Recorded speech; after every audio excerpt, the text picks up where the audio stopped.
പോകേണ്ട സ്ഥലങ്ങളുണ്ട്. അവർ പോയിട്ട് ഇവിടെ എന്ന് വെച്ചാൽ ഇവിടെ പ്രവർത്തനത്തിൻ്റെ വേറൊന്നത് ജാതി മതം രാഷ്ട്രീയം ഒന്നും നോക്കാതുള്ള പ്രവർത്തനം. പാലിയാറ്റീവിൽ ഈ വാനിൽ പോയിട്ട് ഡോക്ടർ ഉണ്ടാവും, ചില ആവശ്യത്തിന് സിസ്റ്ററും വളണ്ടിയർമാരും അവരുടെ വീടുകളിൽ പോയിട്ട് കിടന്നിട്ടുള്ളത് പ്രായമുള്ള ആൾക്കാർക്ക് അവർക്ക് പൊട്ട് വ്രണം വന്നിട്ട് ഒന്നും മരുന്ന് വെക്കാൻ പോലും ഇല്ലാത്ത ആൾക്കാർക്ക് ഇവരാണ് പോയിട്ട് ചെയ്തു കൊടുക്കുന്നത്.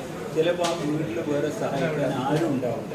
അത്തരത്തിലുള്ള ആൾക്കാർ ചിലപ്പോൾ കൺസൾട്ടേഷന് വേണ്ടിയിട്ട് ഈ ക്ലിനിക്കിൽ കൊണ്ടുവരും.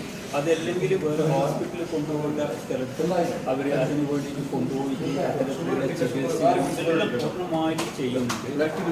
ഇപ്പോൾ ഈ ഒരു സാന്ത്വന പ്രവർത്തനം കാലങ്ങളായിട്ട് ചെയ്തു വരുന്നുണ്ട്. അതിനിടക്കാണ് ഇപ്പോൾ അവിടെ ഈ പാലിയേറ്റീവ് ഇന്ന് ഈ സെൻറ്ററിനോട് ചേർന്നിട്ട് തന്നെ ഭാഗ്യവശാൽ ഒരു വാടക കെട്ടിടം കിട്ടി. അതിന് 25,000 രൂപയോളം റെൻ്റ്. ഇപ്പോൾ ആ കെട്ടിടത്തിൽ പാലിയേറ്റീവ് ഇന്ന് 15ഓളം ആൾക്കാരെ അവിടെ കിടത്തി ചികിത്സിക്കാൻ വേണ്ടിയിട്ടുള്ളൊരു സൗകര്യം. ഇത്തരത്തിലുള്ള അവശരായിട്ട് വീടുകളിൽ ആരുമില്ലാതെ ഇപ്പം ക്യാൻസർ സെൻ്ററിൽ നിന്ന് ഹോസ്പിറ്റലിൽ നിന്ന് എടുത്തോന്നും പറഞ്ഞിട്ട് വിടുകയാണ്. ലാസ്റ്റ് സ്റ്റേജായാലും അവർ പിന്നെ അവിടെ വെക്കില്ല. അപ്പോൾ അവർ വീട്ടിൽ കൊണ്ടുപോയി എന്താ ചെയ്യാൻ പറ്റുക? അപ്പോൾ ലാസ്റ്റ് സ്റ്റേജിൽ റിസ്ക് ചെയ്യുന്ന ചികിത്സ. അപ്പോൾ അങ്ങനെ 15ഓളം ഇത്തരത്തിലുള്ള ആൾക്കാരെ അവിടെ കിടത്തിയിട്ട് ചികിത്സയുണ്ട്.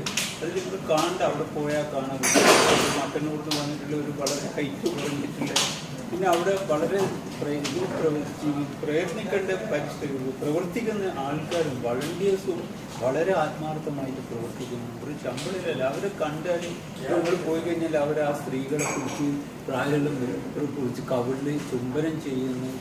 അവർക്ക് വീടല്ല, ഇതൊരു അവർക്കൊരു സാന്ത്വനം രീതിയിലാണ്. അപ്പോൾ ഫുൾ ടൈം ഇതിൻ്റെ വലിയൊരു ഇതെന്ന് പറഞ്ഞാൽ ഇവിടെ അഞ്ചരക്കണ്ടി മെഡിക്കൽ കോളേജ് ഒരു ഡോക്ടർ സ്ഥിരം ഡോക്ടർക്ക് അവിടെ റൂമുണ്ട്. ഫുൾ ടൈം അവിടെ നഴ്സുമായിട്ടുണ്ട്. ഈ 15ഓളം ആൾക്കാർ അവിടെ കിടത്തി ചികിത്സിക്കുന്നുണ്ട്. പിന്നെ ആ പ്രദേശത്ത് ഇപ്പോൾ വലിയൊരു ഇതിപ്പോൾ ഏറ്റവും വലിയൊരു ഇമ്പോർട്ടൻറ്റ് ലൊക്കേഷനായി മാറുന്നത് കണ്ണൂർ എയർപോർട്ട് എന്ന് പറഞ്ഞാൽ മേലെ ചുവറിന് നേരെ പോകുന്ന അവിടെയാണ്.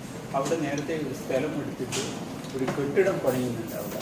ആ കെട്ടിടത്തിൻ്റെ ഏകദേശം ഒരു സ്റ്റേജിലെ പണി ആയിട്ടുണ്ട്. അപ്പോൾ ആ കെട്ടിടത്തിൻ്റെ പണി ദ്രുതഗതിയിൽ നടക്കുന്നതുകൊണ്ട് ഒരു 11 ലക്ഷത്തോളം രൂപ ഇപ്പം തൽക്കാലമായിട്ട് ആൾക്കാർക്ക് ഇൻട്രസ്റ്റ് ഫ്രീ ലോൺ വാങ്ങിച്ചിട്ടുണ്ട്. അത് കൂടാതെ 10 ലക്ഷം രൂപയും കൂടി ഉണ്ടെങ്കിൽ 22 ലക്ഷം ഉണ്ടെങ്കിൽ ആ കെട്ടിടം പൂർണ്ണമായിട്ട് പൂർത്തീകരിക്കാൻ വേണ്ടി സാധിക്കും.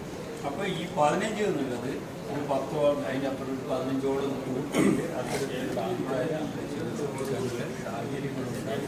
ഇപ്പോൾ ആ പ്രദേശവാസികൾ തന്നെ എന്തെങ്കിലും ഒരു എമർജൻസി പാലിക്കുന്നെങ്കിലും ചെറിയ ഒരു സാധാരണ പെട്ടെന്നുള്ള അസുഖങ്ങൾ വന്നിട്ടുണ്ടെങ്കിൽ നമ്മളിപ്പോൾ സാധാരണ ഒരു ഡോക്ടറെ വീട്ടിലേക്ക് വിളിച്ചാൽ ഒരാൾക്കും കിട്ടില്ല, ഒരു ഡോക്ടറും വീട്ടിൽ പോകും. അപ്പോൾ ഹോസ്പിറ്റലിലേക്ക് എടുത്തു കൊണ്ടുപോയാൽ അവർ ചിലപ്പോൾ നേരത്തെ